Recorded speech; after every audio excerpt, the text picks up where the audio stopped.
Okay, now we will go back to that breaking news, the defamation case against Congress MP Rahul Gandhi over his alleged remarks on Amit Shah. In a huge relief to Rahul Gandhi, the Supreme Court, in fact, has now reacted on the case and saying that this is in relation to the defamation case. In fact, it has stayed the proceedings against Rahul Gandhi in the Jharkhand court. The Supreme Court has sought a response from the Jharkhand government complainant as well.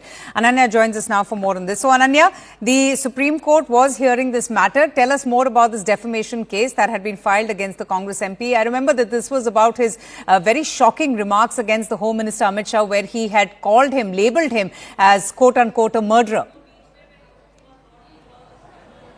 Well, definitely, this was filed by, in fact, BJP worker Naveen Kumar before Jharkhand police, and this case was actually dealt by a Jharkhand court. And now, finally, a big relief coming in for Rahul Gandhi in this particular case. And very clearly, the Supreme Court has issued notice to the Jharkhand government, and in fact, the accused in this, the complainant in this particular matter.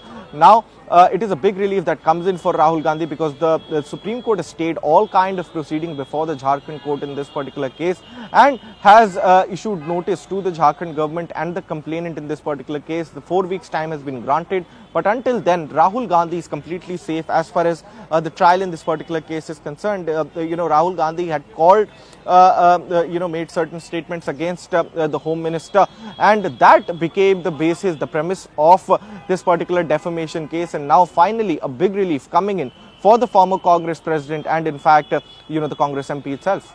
Absolutely. So the Supreme Court staying the proceedings in a defamation case against Rahul Gandhi for his remarks on the Home Minister Amit Shah. Ananya, thanks so much. A quick break right here. Stay tuned. We'll be back with lots more.